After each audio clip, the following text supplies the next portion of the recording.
Sehingga ketika bahasa Donald Trump itu muncul di permukaan, sehingga muncul juga pernyataan resmi dari beberapa negara yang ingin ikut andil berkecimpung dalam perang ini. Siapa mereka? Rusia. Siapa lagi? Cina. Dan yang sekarang mulai ikut lagi Korea Utara.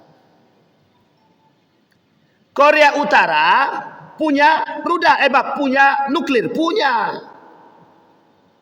Rusia apatah lagi. Sekarang yang memberikan bantuan itu dari dua negara, Rusia dan Cina. Pertanyaannya, di mana negara-negara Islam?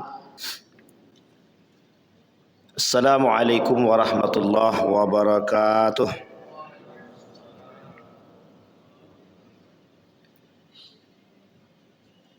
Alhamdulillahi rabbil alamin.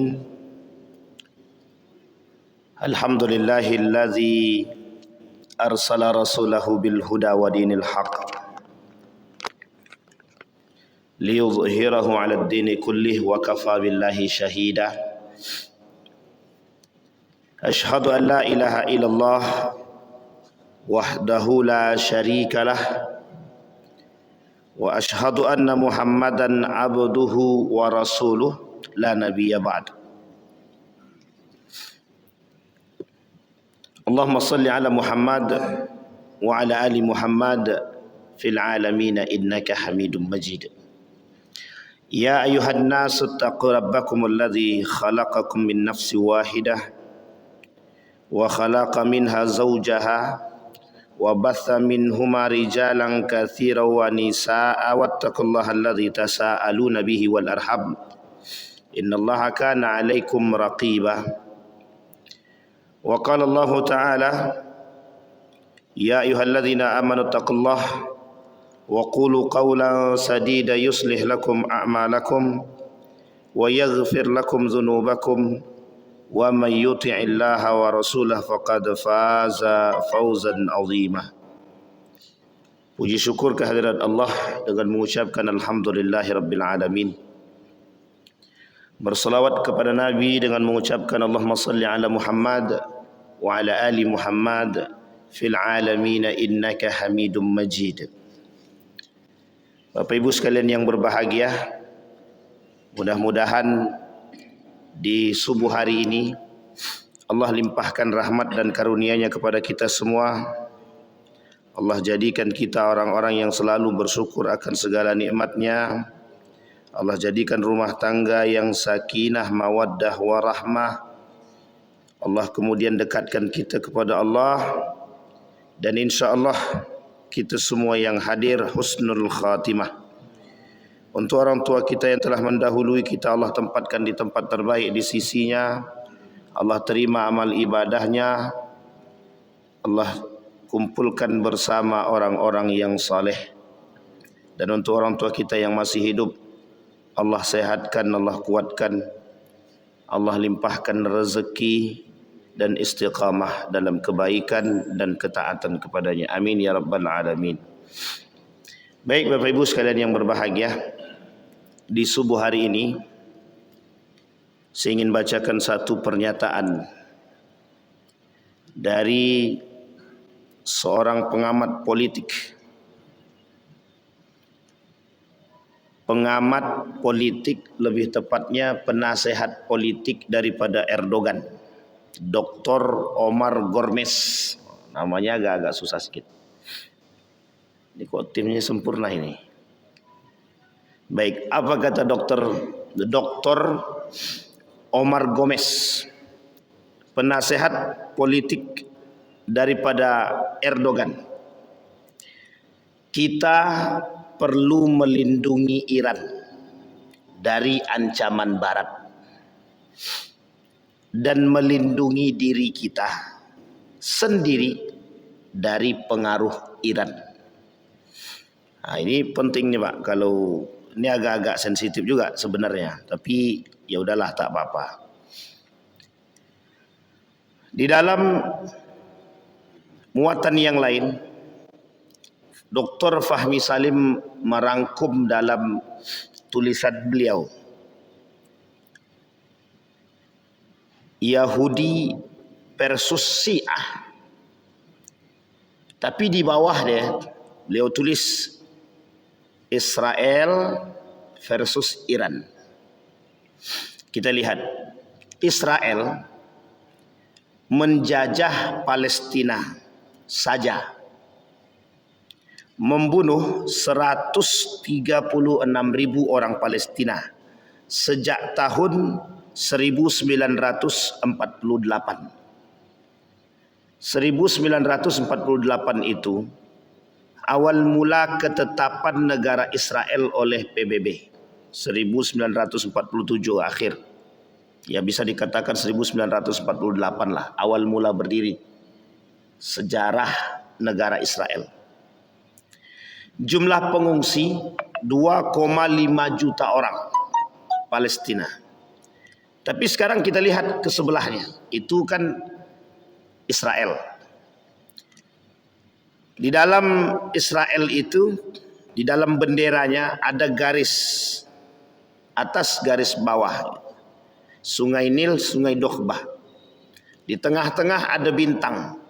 Jumlah bintang itu ada 6. 6 tersebut adalah 6 negara. Nanti mulai dari awal daripada dekat Dokhbah, perbatasan dengan Yerusalem Israel itu sampai ke Mesir.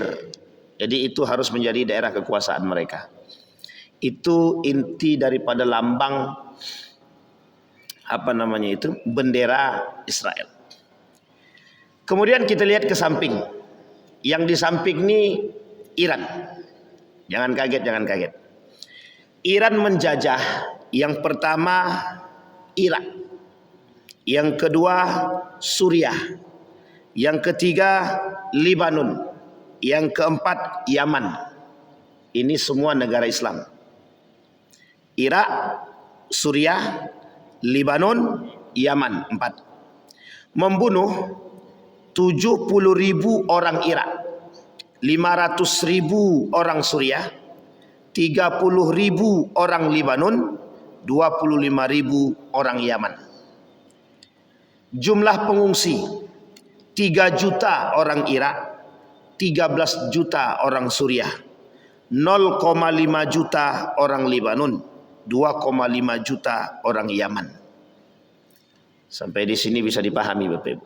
Kira-kira mana yang paling sadis dalam melakukan penjajahan? Iran atau Israel? Babilonia, Irak, pernah dibumi hanguskan oleh Persia, Iran pada masa saat ini. Berubahnya Persia dari Iran itu ada pengaruh besar daripada dinasti Safawiyah. Safawiyah ini salah satu kelompok Syiah yang kelak berkhianat daripada Turki Utsmani, yang kelak punya peran merubah dari nama Persia menjadi Iran. Sehingga dalam perang Israel dan Iran ini, oleh pengamat politik mengatakan, apakah ini ideologi, perang ideologi atau perang militer? Apakah ini perang ideologi atau perang militer? Kata sebagian para pengamat politik. Tapi dalam tulisan lain, dalam artikel yang lain dituliskan begini, antara nuklir dan geopolitik. Intinya politik semua. Saya tak masuk pada porosnya Syiah, saya tak masuk dalam porosnya Sunni. Ada masanya kita masuk nanti pada itu, antara Sunni, antara Syiah, antara Yahudi nanti. Tapi yang jelas Yahudi ini banyak. Apakah semua Israel ini Yahudi? Apakah semua Israel ini Yahudi? Ada yang mengatakan semua Israel ini Yahudi. Tapi saya sepaham bahwa tidak semua Israel ini Yahudi. Kenapa demikian? Karena di perbatasan-perbatasan Israel itu sebenarnya masih ada orang-orang yang lain yang berketurunan Arab yang juga bukan Israel, bukan Yahudi. Tapi mereka mungkin lebih tepatnya mencari aman di tempat-tempat tertentu karena mungkin Israel tersebut bagi mereka adalah negara paling kuasa dan dikdaya pada masa ini. Karena ada sebagian yang tinggal di Israel itu bukan untuk ikut campur dalam urusan ini, bukan. Karena memang mereka terafiliasi, bekerja sama dan mungkin merasa nyaman dengan kedudukan posisi kekuatan yang dimiliki oleh Israel. Dan itu ada motif-motif tertentu meskipun sebagian kecil. Tapi sebagian lain menganggap semua Israel itu ya Yahudi. Tapi tidak semua Israel itu Zionis. Nah, ini bahasa mereka. Terlepas daripada pemahaman tersebutlah. Kemudian Yahudi sendiri itu banyak. Ada Yahudi sendiri, ada yang disebut dengan Zionis itu sendiri. Tapi oleh sebagian pengamat politik mengatakan bahwa Zionis itu ya Yahudi. Yahudi ya Zionis. Tapi sebenarnya itu berbeda. Zionis ini gerakan di dalam Yahudi yang ingin menghancurkan Islam.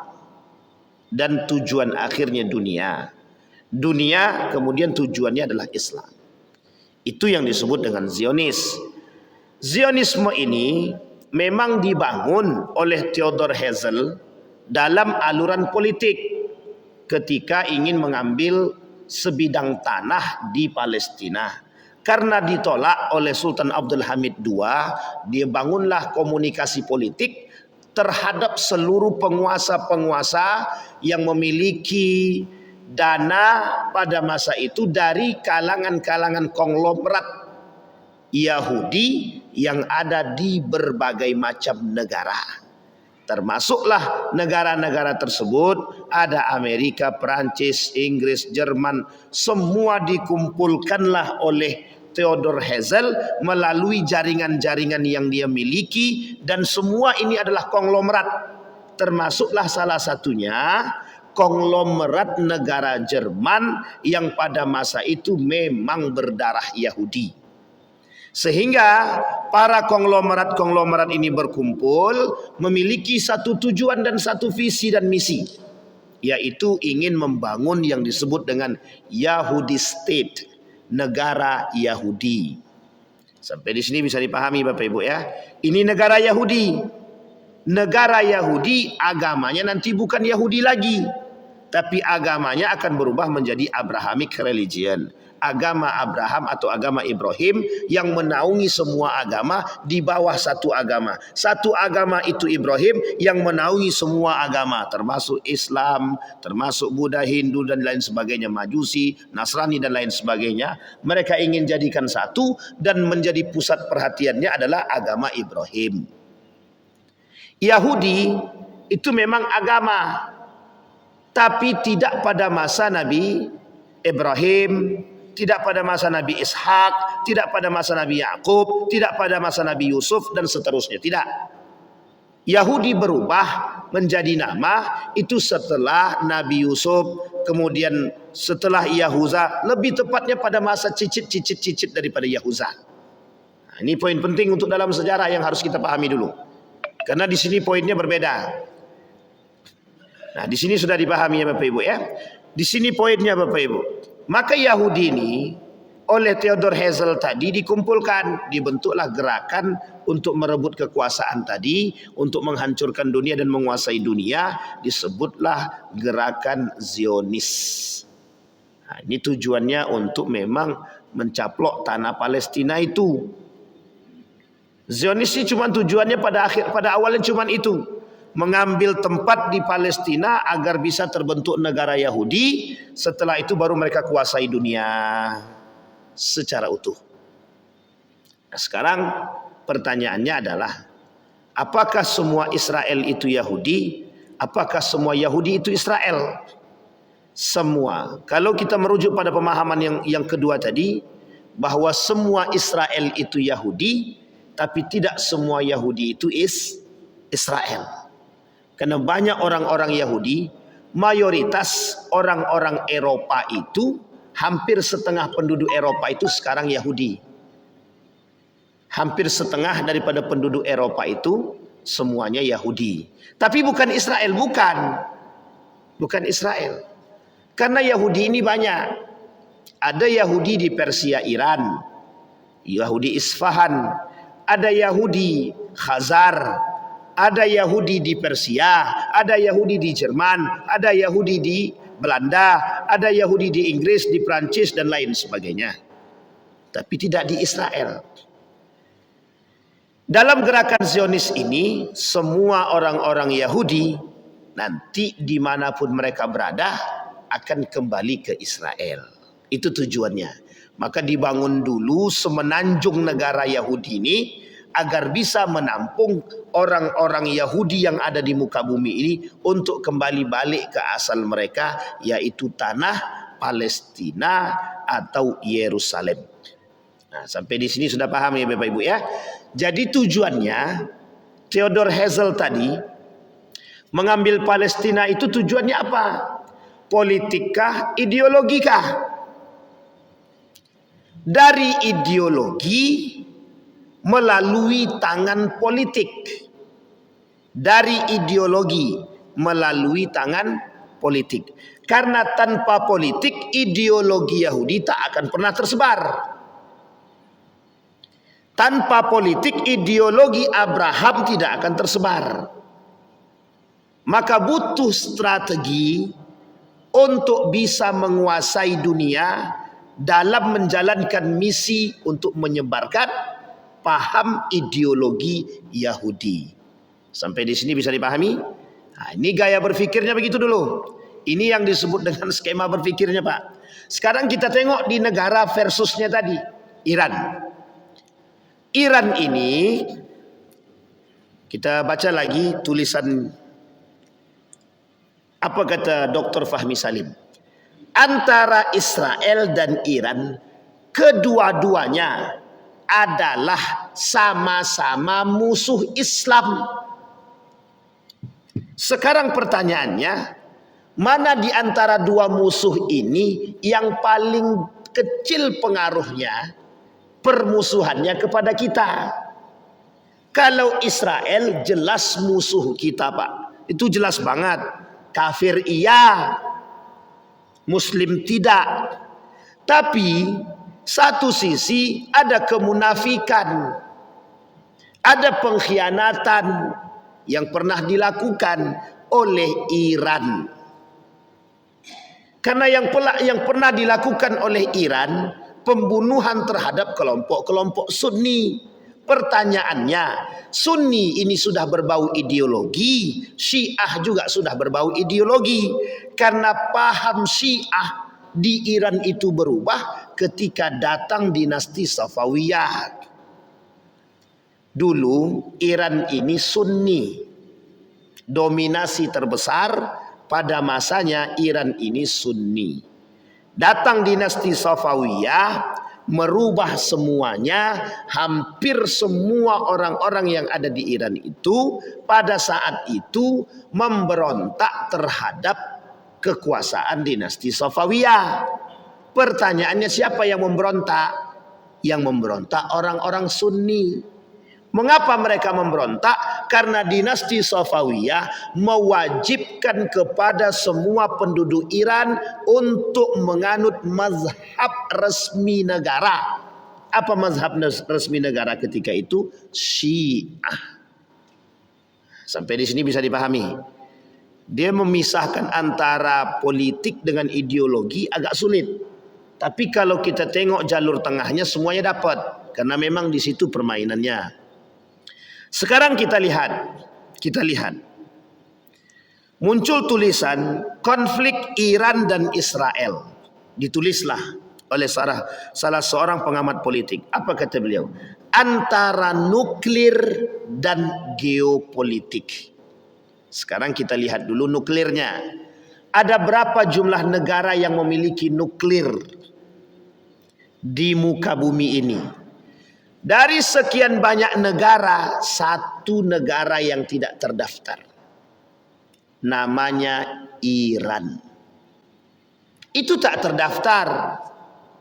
dalam perkumpulan para negara yang memiliki nuklir.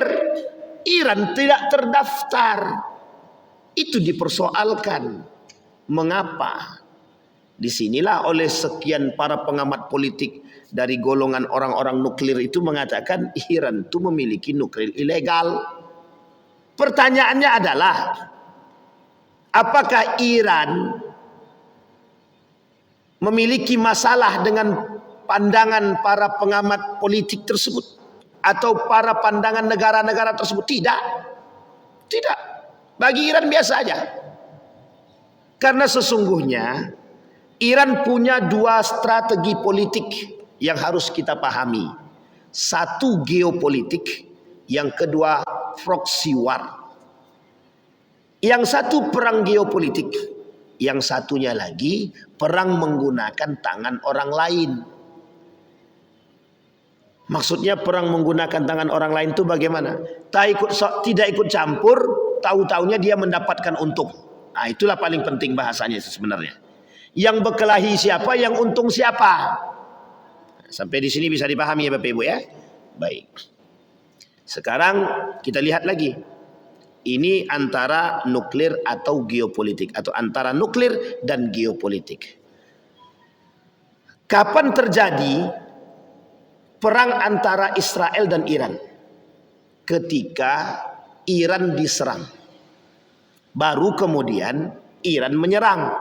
Pertanyaannya, sebelum Israel menyerang Iran, apakah Iran menyerang Israel? Tidak. Itu poin penting yang harus dipaham dulu. Apakah Iran menyerang Israel sebelum Israel menyerang Iran? Tidak. Iran tidak menyerang. Hanya saja konflik antara Israel dan Iran sudah mulai terasa dari jalur penghembusan yang dilakukan oleh Amerika. Jadi hasutan demi hasutan itu sudah terjadi. Amerika pernah pada masanya beberapa tahun yang lalu itu digertak oleh Iran. Bahkan sempat terjadi ketika Iran menutup Selat Hormuz. Apa yang terjadi? Perubahan ekonomi Eropa drastis sampai terjadi krisis moneter. Yang lebih tepatnya negara mana yang terimbas daripada itu? Yang paling besar negara Amerika. Jadi Iran sebenarnya, ini bahasanya begini, Iran sebenarnya sangat tidak takut dengan gertakan daripada Amerika. Maka sekarang dalam perang Iran dengan Israel, itu sebenarnya bukan Israel dan Iran. Lebih tepatnya Amerika dengan Iran. Gertakannya di mana? Iran meluncurkan rudal ingin tahu siapa dalang Israel. Akhirnya muncul juga kata bahasa para pengamat politik amartiran. Setelah dipancing Israel di bumi hanguskan, muncul pernyataan resmi, akan kami hancurkan Iran, kata Donald Trump. Kita melihat ciutan-ciutan tersebut, cuitan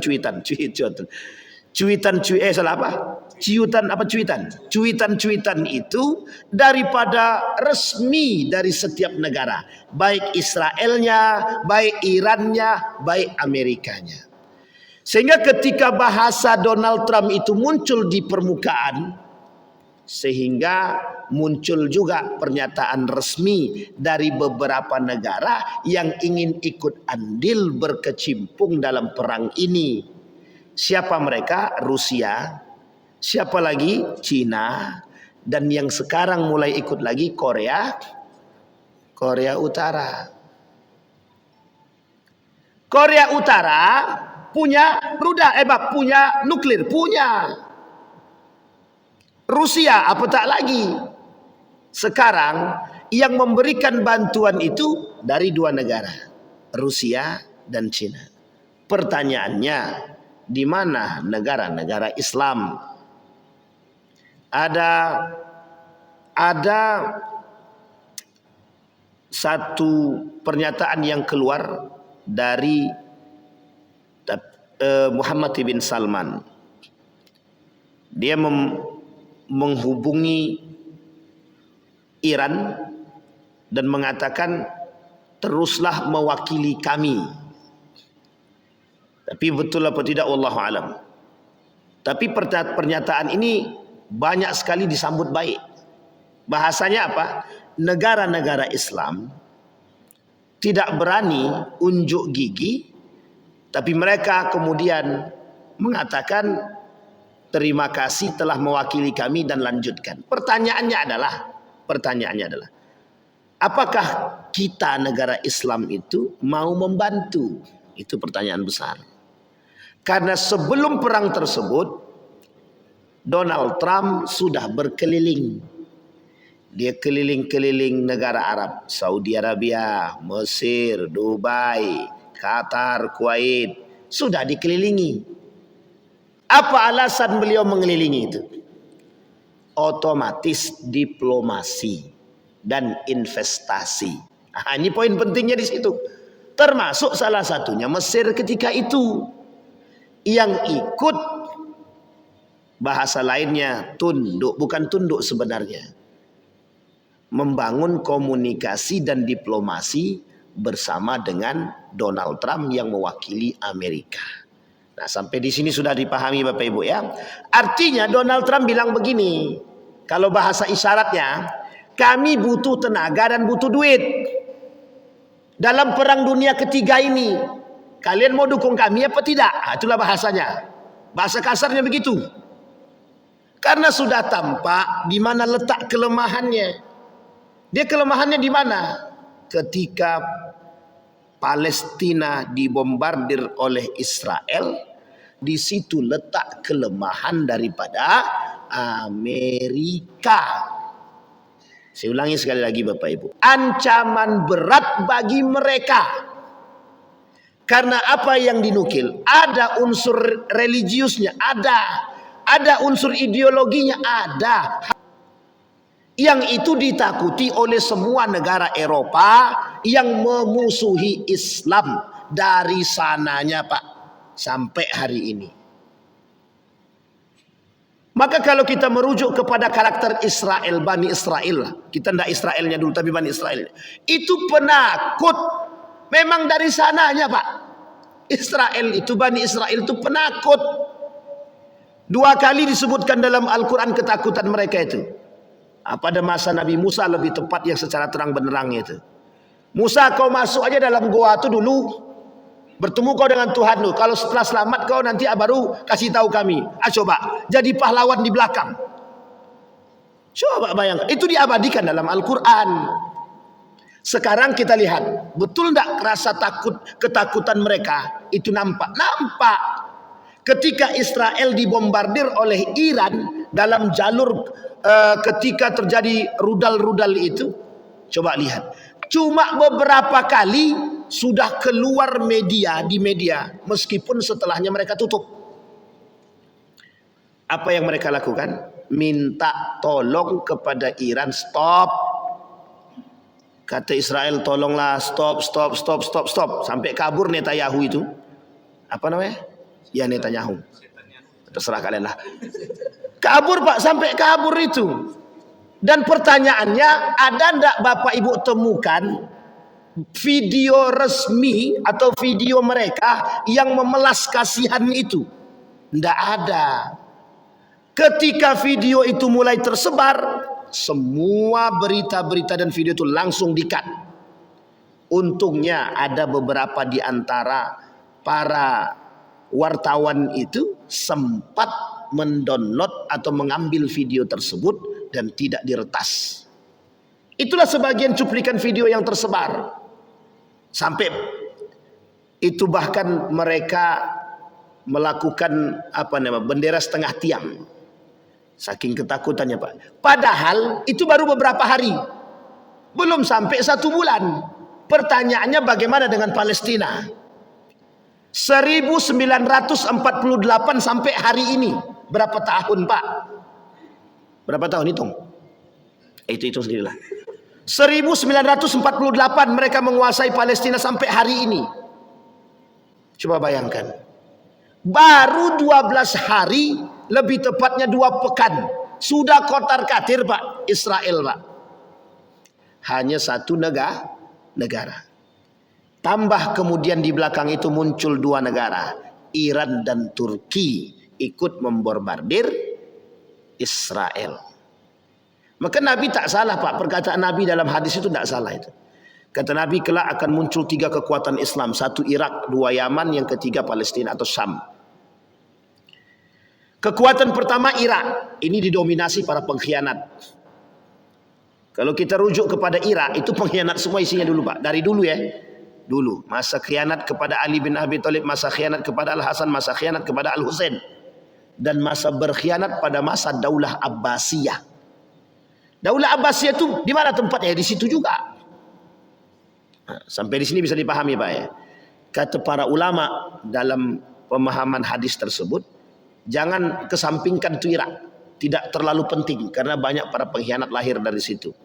Kufah, masanya Kufah, sekarang Irak, dulunya Babilonia. Kemudian yang kedua Yaman. Yaman ini negara yang selalu membantu dalam kebaikan meskipun tidak memiliki kekuatan yang lebih. Ada tercantum nama Iran memiliki nuklir? Tak. Ketika Yaman ini berantem dengan Saudi, dengan beberapa negara Islam yang lain, itu Yaman kotar-katir itu. Jadi kekuatannya tidak seutuhnya penuh. Tapi kemudian yang ketiga, yang menjadi pusat perhatian kita itu ada di situ, Syam. Syam itu mencakupilah negara-negara tadi, Yordania, Libanon, Suriah, Palestina, Yerusalem. Kita ambillah 4 negara itu saja. Sampai di sini bisa dipahami Bapak Ibu. Di situ kekuatannya di situ. Pertanyaannya, Iran masuk mana? Dalam hadis ini ada Irannya? Tidak ada. Irannya tak ada. Sampai di sini paham? Sekarang kita lihat lagi sejarah. Gitu. Ini pokoknya bicara sejarah aja nih. Sejarah. Sekarang kita lihat sejarah. Sejarah Iran menghancurkan Irak. Iran paling berkuasa. Cara Iran menghancurkan Irak itu bukan dengan tangan Iran seutuhnya. Pengkhianatan orang Yahudi yang ada di Irak. Berkhianatlah Yahudi yang ada di Babilonia, ketika itu dimanfaatkan oleh Persia sehingga Persia menang atas Babilonia. Ketika itu Persia sebenarnya tidak mengerahkan sebanyak-banyaknya kekuatan karena pengkhianatan yang sudah dilakukan oleh Yahudi ketika itu. Jadi mudah bagi Persia, dihasutnya orang-orang Yahudi ini untuk berkhianat kepada Irak. Akhir yang terjadi berkhianat mereka. Sehingga pindah haluan Pak. Masuklah orang-orang Yahudi Babilonia ini pindah ke Persia. Nih lihat di sini Pak, poin pentingnya di sini. Poin pentingnya. Di Persia dibagi 2 mereka. Setengah tinggal di Persia, setengahnya pindah ke Yerusalem. Pertanyaannya, Persia pada masa itu membantu siapa untuk menaklukkan Yerusalem? Persia dalam satu misi dia juga pengen menaklukkan Palestina. Di mana letaknya? Di mana kita bisa lihat ketika dia menghancurkan Suriah. Poin ini Pak, oleh para ulama, Libanon, Suriah itu bagian daripada Syam. Dan Syam ini dalam hadis Nabi itu sahih. Dari Syam ini lahir kekuatan umat muslim. Mereka anggap itu mereka. Sampai di sini bisa dipahami? Artinya mental kekuatan perang dan menang yang dimiliki oleh Persia pada masa dahulu sampai hari ini terturunkan kepada Iran. Dan itu cikal bakal mereka pada masanya. Jadi kalau bertanya tentang Iran, Iran itu punya mental menang. Iran itu punya mental perang. Jadi dia selalu merasa diri dia kuat dari dahulu. Makanya dia tak pernah gentar. Oh, Amerika mau datang. Datanglah. Mau lawanlah. Mau perang, ayo. Semakin diajak berperang, semakin dihancurkannya Israel tadi. Bukan semakin runtuh dia, bukan. Memang ditantangnya betul. Nah, ada sebagian pengamat itu mengatakan, pengamat politik, bahkan ada dari kalangan para ulama itu yang mengatakan Iran itu pasti menang terhadap Israel. Iran itu pasti menang terhadap Israel. Nah, coba bayangkan saking percayanya, karena Israel, ini kita lihat Pak, psikologinya secara psikologi. Israel itu tidak pernah punya psikologi kemenangan, itu tidak pernah. Israel ini tidak pernah punya psikologi berani, tak pernah. Tapi Iran memang mentalnya begitu. Persia, mulai dari Persia sampai jadi Iran, memang begitu Pak. Memang mentalnya itu. Dulu pernah menguasai muka bumi ini Pak, kekuatan Persia. Baca dalam sejarah. Siapa Persia itu? Iran Pak, Iran. Dan di Iran itu ada satu tempat memang khusus untuk orang Yahudi. Namanya Isfahan. Itulah yang disebut dengan Yahudi Isfahan. Yang kelak Dajjal keluar dari situ. 70.000 orang. Sekarang jumlahnya baru 15.000. Berarti butuh berapa banyak? Nah, jangan pindah ke sana kalian. Berapa banyak kita butuh, mereka butuh lagi. 15.000 menuju 70.000. Sekitar 55.000. Artinya mereka masih nunggu lengkap tuh Pak. Kalau udah 70.000 bisa jadi itu bahasa kiasan, bisa jadi betul seperti itu. Artinya oleh sebagian pengamat politik, pengamat daripada hadis tersebut mengatakan kelak akan muncul dari Yahudi-Yahudi yang lain bergabung dengan Yahudi Isfahan untuk menjadi pengikut Dajjal. Nah, sekarang kita lihat Pak, pertanyaannya, Iran punya mental perang, Israel tidak punya mental perang.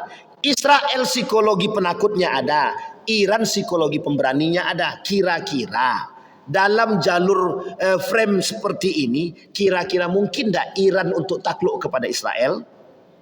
Dalam jalur skema psikologi, mungkin tidak Iran takluk dengan Israel? Tidak. Tidak. Nah, sekarang pertanyaannya, kok bisa? Di sinilah Pak yang disebut dengan geopolitik. Kenapa? Iran menguasai Selat Hormuz. Karena kekuatan Israel itu dari kalangan Yahudi Eropa. Kelemahan Eropa tersebut di mana? Selat Hormuz itu menghasilkan minyak, jalur lewat minyak. Ketika Selat Hormuz ditutup, hancur semua. Semua negara Eropa bingung mencari minyak kemana.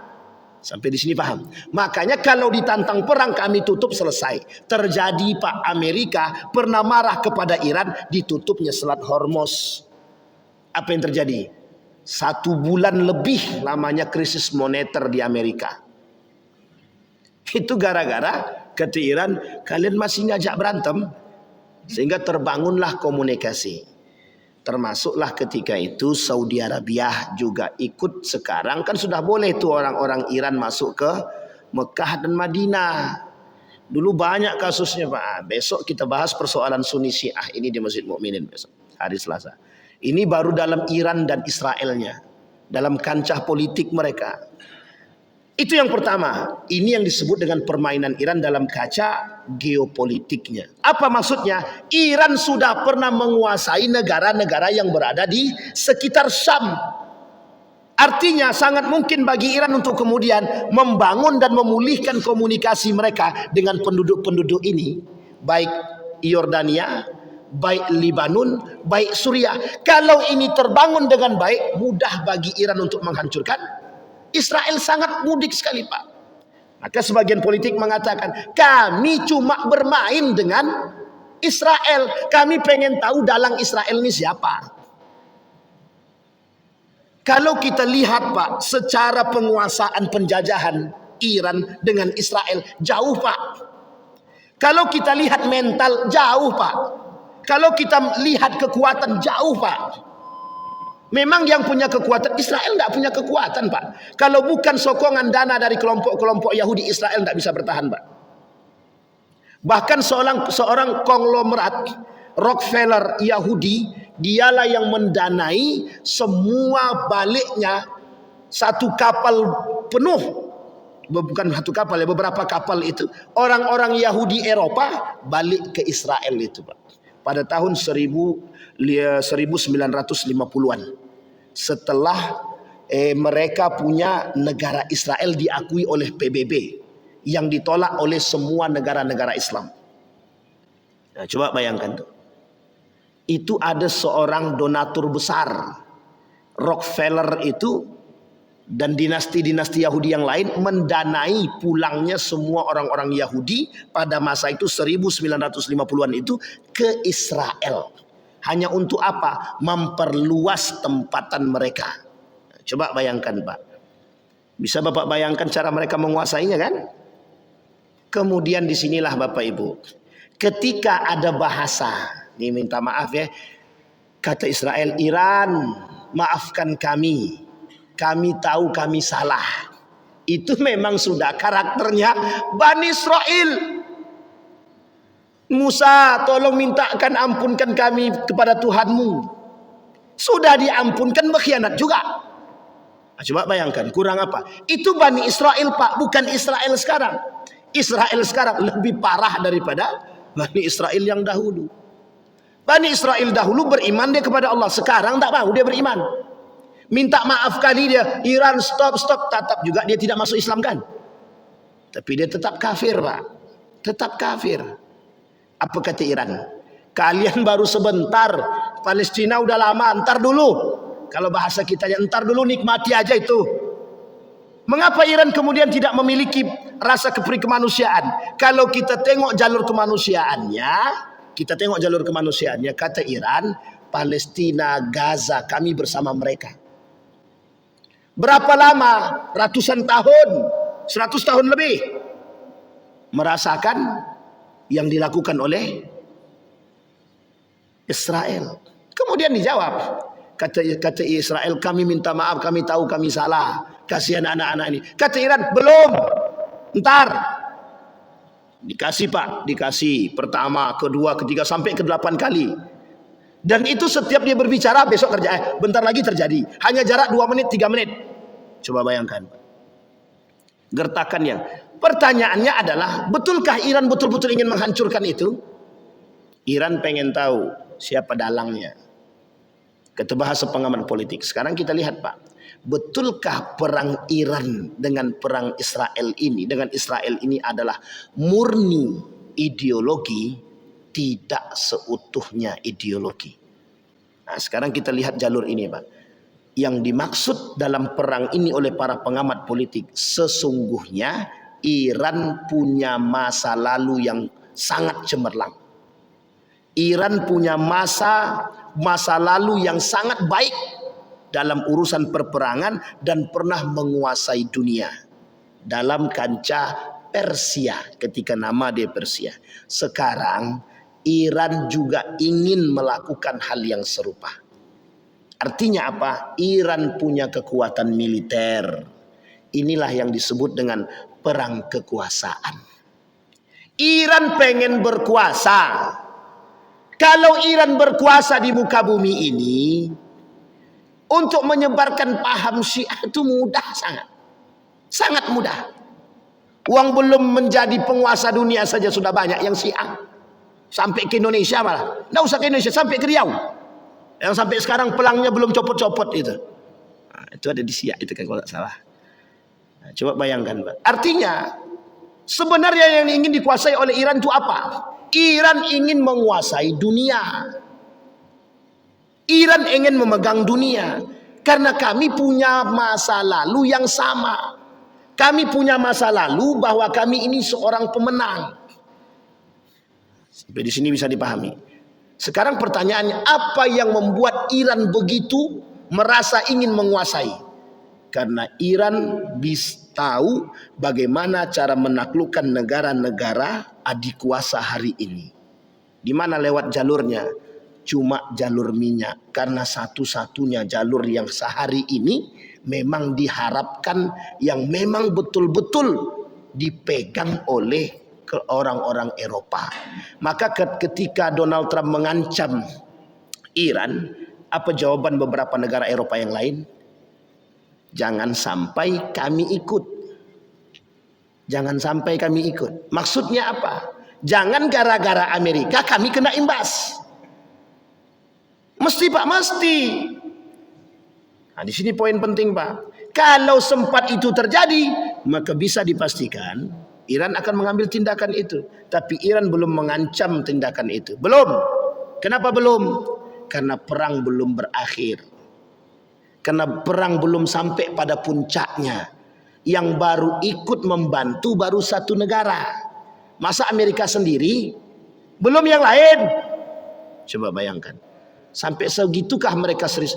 Pertanyaannya adalah, adakah unsur ideologi dalam unsur politik yang dibangun oleh Iran? Ada. Ada. Kita tak pernah bisa menutup mata dengan perbuatan yang dilakukan oleh Iran terhadap kelompok-kelompok Sunni. Nah, maka Bapak Ibu sekalian yang berbahagia, dari skema yang saya sampaikan tadi, setidaknya kita sudah bisa membuka. Sebenarnya perangnya Israel dan Iran ini perang apa? Ideologikah atau politikkah? Atau perang kekuasaan? Nah, kita mengambil frame ini tidak saya sebutkan secara zahir, tapi sudah saya gambarkan dengan model kekuasaan yang dimiliki oleh Iran. Dan Iran punya mental. Nah, Bapak Ibu sekalian yang berbahagia, saya sampaikan dari pengamatan salah seorang pakar politik internasional. Iran punya kekuatan yang kekuatan Iran itu bisa menaklukkan negara-negara yang lain. Apa itu? Satu, Iran punya nuklir. Yang kedua, Iran punya diplomasi komunikasi yang tidak sama dengan yang lain. Nah, ini selalu dilakukan. Intinya, takiyahnya yang dimiliki oleh Syiah itu tidak hanya berporos pada ideologi, tapi juga dimanfaatkan oleh mereka dalam jalur politik. Jadi jangan salah, unsur pengkhianatan itu pasti ada. Maka bahasanya pengamat politik Erdogan tadi, penasehat politiknya tadi, kita harus menjaga Iran dari ancaman Barat, tapi kita juga harus menjaga diri dari pengaruh pahamnya Iran. Nah, sekarang Bapak Ibu boleh tengok nih, mohon maaf ya, bahasa Ali Khumaini sebelum kita tutup. Hei orang-orang Sunni, kita bersatulah. Mari kita bersatu, jangan bercerai-berai. Eropa senang kita bercerai-berai. Betul Pak. Eropa sangat senang, Barat sangat senang kita bercerai-berai. Cuma yang saya katakan, berhati-hatilah dari ajakan tersebut. Kita tetap bersatu, tapi kita tetap menjaga diri. Nah, inilah poin penting dari apa yang kita sampaikan di subuh hari ini, bahwa kita umat muslim ini ada satu pernyataan yang kemarin disampaikan begini. Hendaknya negara-negara Islam ini belajar dari kekuatan politiknya Iran. Belajar dari kekuatan militernya Iran. Kenapa demikian? Digoyang bagaimanapun tetap kuat dia Pak. Karena dia siap berperang, dia punya mental. Karena dia siap dengan segala hal, karena dia punya kekuasaan. Artinya Iran tak pernah takut dengan ancaman apapun. Iran tak pernah takut dengan siapapun. Kenapa demikian? Karena Iran tahu mereka-mereka yang di bawah ini hanya tangan yang digunakan oleh penguasa yang sesungguhnya. Itulah yang diinginkan oleh Iran. Dan Bapak Ibu sekalian yang berbahagia, oleh sebagian para pengamat akhir zaman, itu dikatakan bahwa inilah yang disebut dengan gerbang perang dunia ketiga. Dan keluarlah semua orang-orang yang ingin berperang, orang-orang yang ingin keberpihakan mereka di mana? Rusia, Cina resmi, Korea Utara resmi menyatakan sikap kami bersama Iran. Maka tak salah Pak ketika SBY menuliskan dalam Twitternya itu, apa kata SBY? Cuma 5 kepala negara yang bisa melakukan perdamaian. 1 Rusia, Cina, Iran, satu lagi apa? Amerika atau Israel. 5 Pak. Disebutkan oleh SBY dalam Twitternya itu kalau saya tak salah itu. Dalam pernyataan dia itu. Kenapa demikian? Karena 5 ini yang berperang. 2, 3. 3 lawan 2. Rusia, Cina dan Iran. Kemudian Israel bersama Amerika. Nah, Bapak Ibu bersama siapa? Itu pandai-pandai Bapak Ibu lah. Cari tahu sikap masing-masing. Insya Allah sikap akhir daripada itu kita bahas di Masjid Al-Mu'minin insya Allah di hari Selasa. Mudah-mudahan ada manfaat dari apa yang kita sampaikan. Setidaknya dalam jalur ini kita bisa melihat bagaimana sesungguhnya Iran itu berbuat dan seperti apa sesungguhnya kita dalam perang Israel dan Iran ini, dalam kancah politik, dalam urusan politik dan kemiliterannya. Insya Allah kita bahas besok antara Yahudi dan Syiah. Ini dah lain kalau Yahudi dan Syiah, karena pada masanya Yahudi dan Syiah pernah bersatu. Yahudi dan Syiah pernah bersatu. Pertanyaannya adalah, apakah Syiah juga bagian daripada Yahudi? Nanti kita bahas di sana. Saya kira itu saja, mudah-mudahan bermanfaat. Fa'tabiru ya ulil absar la'allakum tuflihun. Kita berdoa kepada Allah. A'udzubillahi minasyaitonir rajim. Bismillahirrahmanirrahim. Alhamdulillahirabbil alamin. Hamdan syakirin, hamdan na'imin, hamdan yuwafi ni'amah wa yukafi mazidah. Ya Rabbana lakal hamdu kama yanbaghi li jalali wajhikal karim wa 'azimi sultanik. Allahumma salli ala Muhammad wa ala ali Muhammad fil alamin innaka Hamidum Majid. Allahumma faqihna fid din wa 'allimna ta'wil. Allahumma ighfir lahum warhamhum wa'afihim wa'fu anhum wa akrim nuzulahum wa sim madkhalahum waj'al jannata mathwahum. Allahumma ighfir lana dhunubana wa dhunuba walidina warhamhum كما ربيانا صغارا. اللهم انصر من نصر الدين واخذل من خذل المسلمين. اللهم انصر اخواننا المجاهدين في فلسطين وفي غزه وفي كل مكان. اللهم دمر اليهود. اللهم دمر اليهود. اللهم اهلك الكفره والمبتدعه والمشركين اعداءك اعداء الدين. اللهم اختمنا بحسن الخاتمه ولا تختمنا الا بحسن الخاتمه. ربنا هب لنا من الصالحين. ربنا هب لنا من ازواجنا وذرياتنا قرة أعين واجعلنا للمتقين إماما. ربنا آتنا في الدنيا حسنة وفي الآخرة حسنة وقنا عذاب النار والحمد لله رب العالمين. السلام عليكم ورحمة الله وبركاته.